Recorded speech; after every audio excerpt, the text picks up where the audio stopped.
Student, this video is for class 10। उसने कहा कहानी का ये दूसरा पार्ट है, पार्ट 6 है ये। इससे पहले 5 पार्ट में हम लोग बहुत कुछ पढ़ चुके हैं कहानी के बारे में।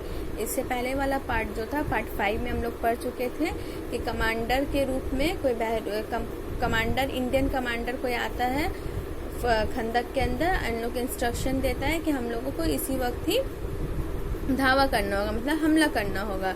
और सब कमांडर को, कुछ कमांडर्स को वो हमला करने के लिए भेजा देता है, कुछ सैनिक को हमला करने के लिए भेजा देता है और कुछ को खंदक के अंदर ही रहता है। लेकिन लहना सिंह जो है उससे बातों में उलझाता है और तब उसे समझ में आता है कि ये हमारे इंडियन आर्मी के कमांडर नहीं, ये कोई बहरूपिया आया है जो भेष बदल कर यहाँ पे आया है। आगे पढ़ेंगे कि वो कौन है, क्या है और कैसे पकड़ में आता है। This is part 6 of the video. इस वीडियो में हम लोग पढ़ रहे हैं आगे क्या। होश में आओ, कयामत आई है और लेफ्टिनेंट साहब की वर्दी पहनकर आई है। तो वो वजीरा सिंह के पैर में जाते वक्त टकरा जाता है और वो तब वजीरा सिंह उठ जाता है और कहता है कि थोड़ा तो सोने देते, थोड़ी तो आँख लगने देते, ऐसा कौन सा कयामत आ गया है।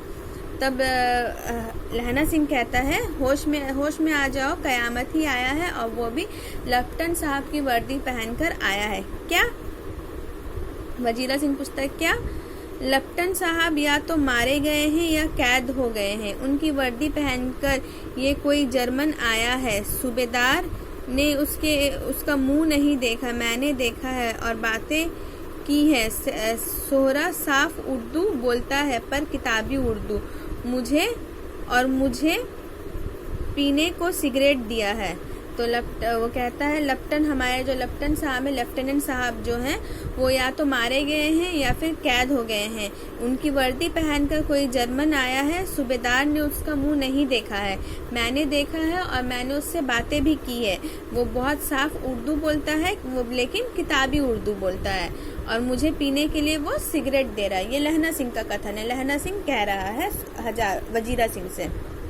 तो अब वजीरा सिंह पूछता तो अब क्या करेंगे? अब मारे गए, धोखा है। सूबेदार कीचड़ में चक्कर काटते फिरेंगे और यहाँ खाई पर धावा होगा। ये लहना सिंह कह रहा है अब हम लोग मारे गए, हम लोग के साथ बहुत बड़ा धोखा हुआ है। सूबेदार जो है कीचड़ में, खंदक के अंदर ही कीचड़ में फिरंगे काटते रहेंगे, चक्करे काटते रहेंगे वहाँ पर, और यहाँ खाई पर हम लोगों पर धावा हो जाएगा, हम लोगों पर हमला कर दिया जाएगा।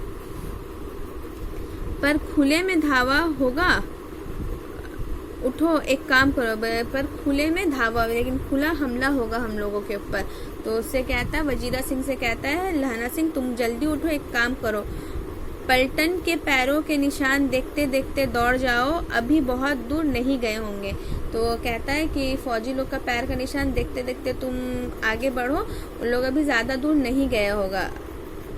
सूबेदार से कहो कि एकदम लौट आवे, खंदक की बात झूठ है। और कहता है कि सुबह तुम जाओ, जल्दी जाओ और जाके सूबेदार से कहो कि जल्दी से वापस आ जाए। खंदक का जो लेफ्टिनेंट साहब जो आए हैं वो बात जो है एकदम झूठ है, चले जाओ, खंदक के पीछे से निकल जाओ, पत्ता तक ना खड़के, देर मत करो। बोलते उसको कहता तुम जल्दी जाओ और एकदम आहिस्ता आहिस्ता जाओ, जिससे पत्ता तक का आवाज़ ना आए, और देर मत करो, तुम जल्दी से यहाँ से निकल जाओ।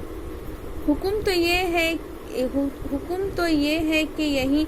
तो वजीरा सिंह कहता है कि हमको तो हुक्म मिला है कि हम यही, तो इसमें यहाँ जो डॉट डॉट लाइन दिया है इस पे लहना सिंह काटते हुए उसके बात को रोकते हुए कहता है ऐसी तैसी हुक्म की, मेरा हुक्म जमींदार लहना सिंह का, जो इस वक्त यहाँ सबसे बड़ा अफसर है, उसका हुक्म है। मैं लेफ्टिनेंट साहब की खबर लेता हूँ। तो बोलता हुक्म की ऐसी की तैसी, मेरा हुक्म है। वो जिम्मेदार है वहाँ का, लहना सिंह जिम्मेदार है वहाँ का। जो इस वक्त जो है वहाँ पे सबसे बड़ा ऑफिसर वही है। तो उसका हुक्म है कि तुम जाओ, तुम जाओ वहाँ पीछे, उन लोगों के पीछे जाओ, और मैं यहाँ पे लेफ्टिनेंट साहब की खबर लेता हूँ। पर यहाँ तो तुम 8 ही हो। वो कहता है पर यहाँ तो तुम 8 ही हो। 8 नहीं 10 लाख, एक अकलिया सिख 1.25 लाख के बराबर होता है, चले जाओ। तो बोलता है 8 नहीं, हम लोग 10 लाख है। एक एक सिख जो है 1.25 लाख के बराबर होता है। अकेला 1.25 लाख के, अकेलिया जो है अकेला 1.25 लाख के बराबर होता है। चले जाओ तुम यहाँ से। लौट कर खाई के मुहाने पर लहना सिंह दीवार से चिपक गया। अब वो वापस आकर लहना सिंह जो है खाई की दीवार से चिपक गया। उसने देखा कि लेफ्टिनेंट साहब ने जेब से बेल के बराबर 3 गोले निकाले हैं। तो उसने वो दीवार से चिपक के छुप के देख रहा है कि लेफ्टिनेंट साहब जो आया है वो जेब से बेल के बराबर जो है, बेल जो खाने वाला बेल होता है उसके बराबर 3 गोले निकाले हैं। 3-3 गोल ऐसा निकाला है। तीनों को जगह जगह पर खंडक की दीवारों में घुसेड़ दिया है और तीनों में एक तार से बांध दिया। तार के आगे सूत की एक गुत्थी थी जिससे सिगड़ी के पास रखा। बाहर की तरफ एक दिसलाई गुत्थी पर रखने।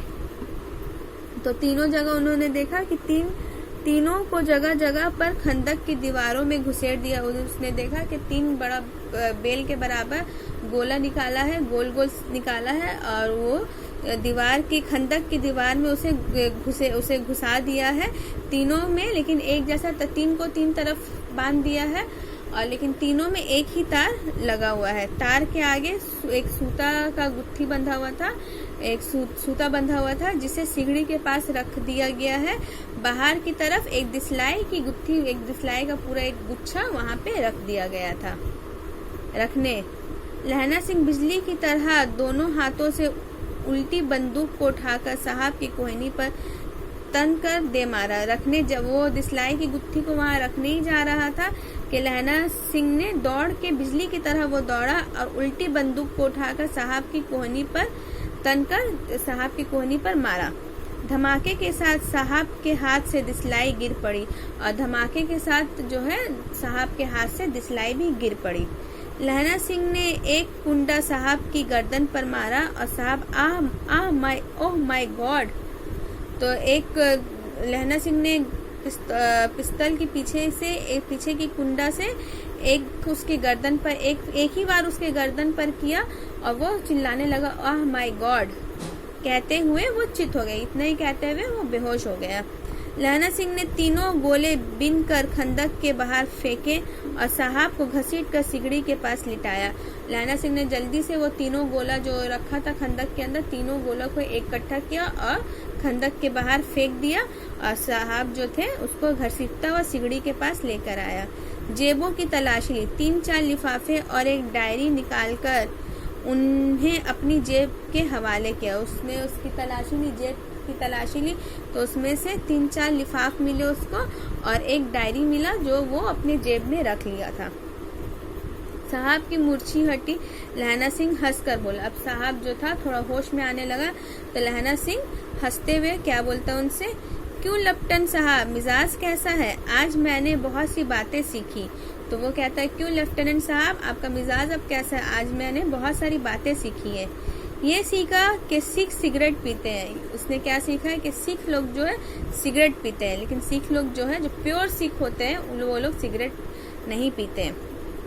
आजकल सभी कोई पीता है, लेकिन जो पहले के सिख लोग थे और आज भी बहुत सारे जो प्योर सिख है, सिकड़ा जिसको बोला जाता है, उन लोग अभी भी सिगरेट नहीं पीता उन लोग। ये सिख की गजधरी के जिले में नील गाय होती है और उनके 2 फुट 4 इंच के सींग होते हैं। और ये भी सीखा है कि गजधारी के जिले में नील गाय होती है और उनके 2 फुट 4 इंच सींग भी होते हैं। ये सीखा कि मुसलमान खानसामा मूर्तियों पर जल चढ़ाते हैं और लपटन साहब खोते पर चढ़ जाते हैं। और ये भी सीखा है कि मुसलमान खानसामा जो है बावर्ची जो है, मुसलमान बावर्ची जो है वो मूर्ति पर हिंदू लोग की मूर्ति पर जल चढ़ाता है और लेफ्टिनेंट साहब जो है खोते के ऊपर चढ़ जाते हैं। पर ये तो कहीं ऐसी साफ उर्दू कहाँ से सीख के आए पर, और कहता पर ये तो बताइए कि ऐसी साफ उर्दू जो है आप कहाँ से सीख के आए हैं? हमारे लेफ्टिनेंट साहब तो बिना डैम के 5 अल्फाज भी नहीं बोला करते और हमारे लेफ्टिनेंट साहब जो है बिना डैम के, बिना डेयरी के वो 5 वर्ड्स भी उर्दू के नहीं बोल पाते। लहना ने पतलून की जेबों की तलाशी नहीं ली थी। साहब ने मानो जाड़े से बचने के लिए दोनों हाथ जेब में डाले। लहना सिंह ने उसकी पतलून, जो पैंट पहना हुआ था, उसकी तलाशी नहीं ली थी और ऐसा लग रहा था कि वो ठंडे से बचने के लिए, जाड़े से बचने के लिए दोनों हाथ अपने जेब के अंदर घुसा रहा था। ठीक है, तो इसके आगे क्या होता है हम लोग नेक्स्ट वीडियो में पढ़ेंगे। इस वीडियो में इतना तक ही रहेगा। आगे वीडियो में हम लोग आगे का कहानी पढ़ेंगे। ओके, अल्लाह हाफिज।